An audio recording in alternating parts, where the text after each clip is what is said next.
নমস্কার বন্ধুরা, সবাই কেমন আছেন? আজ কয়েকদিন ধরে বেশ বৃষ্টি হচ্ছে, কিন্তু এই বৃষ্টির দিনে বিকেলবেলাটায় চায়ের সঙ্গে বেশ একটু পকোড়া হলে ভালোই লাগবে।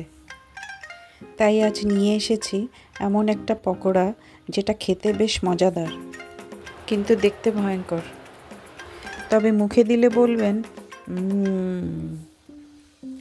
তাহলে চলুন বানিয়ে ফেলি বড় লঙ্কার পকোড়া। প্রথমে আমি লঙ্কাগুলোকে মাঝখান থেকে চিড়ে নিলাম। লঙ্কার দানাগুলো বের করার সময় যে ভিডিওটা করেছিলাম সেটা কেন জানি না রেকর্ড হয়নি, তাই দানাগুলো বের করার রেকর্ডিংটা দেখাতে পারলাম না। তবে আপনারা কিন্তু দানাগুলো বের করে নেবেন। এখানে আমি লঙ্কাগুলোর ভেতরে বাইরে একটু নুন মাখিয়ে নিচ্ছি। এখানে আমি একটা বোলের মধ্যে বেসন আর চালের গুঁড়ো নিয়ে নিচ্ছি। এখানে আমি 3 চামচ বেসন দিয়েছি আর 2 চামচ চালের গুঁড়ো দিয়েছি। মানে চালের গুঁড়োটা একটু কম নিতে হবে বেসন থেকে।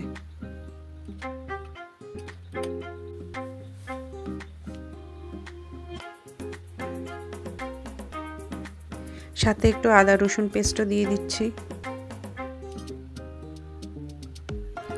এবারে সাথে জিরে গুঁড়ো, তারপর ধনে গুঁড়ো, হলুদ আর সঙ্গে একটু লাল লঙ্কার গুঁড়ো দিয়ে দিচ্ছি। আমি এখানে কাশ্মীরি লঙ্কার গুঁড়ো ব্যবহার করিনি, আমি লাল লঙ্কার গুঁড়োই ব্যবহার করেছি।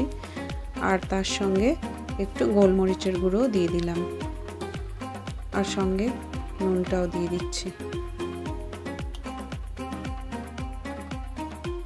মশলাগুলো দিয়ে ভালো করে মিশিয়ে নিতে হবে।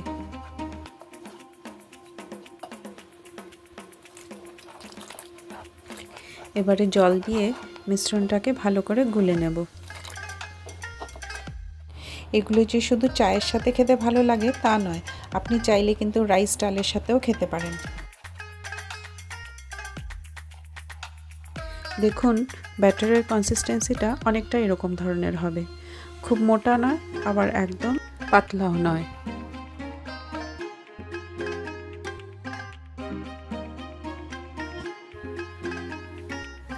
তারপর একটা করে লঙ্কা ব্যাটারটার মধ্যে ডুবিয়ে নেব।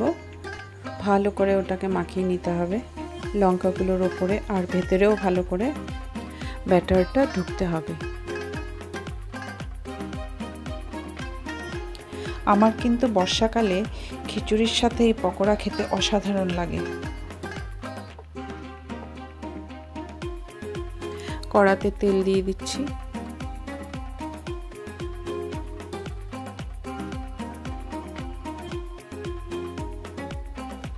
তেল গরম হয়ে গেছে, এবার দুটো দুটো করে লঙ্কা কড়াতে দিয়ে ভেজে নেব।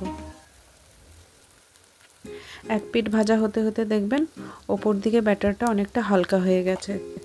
তখন প্রয়োজন হলে আর একটু করে ব্যাটার ওপর থেকে ছড়িয়ে দেবেন।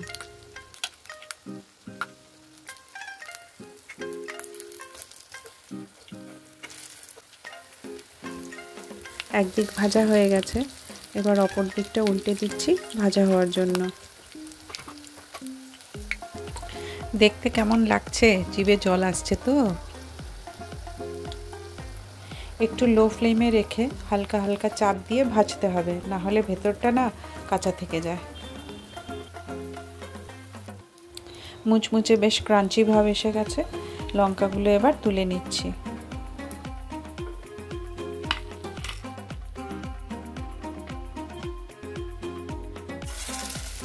বাকি লঙ্কাগুলোও ভেজে নেব।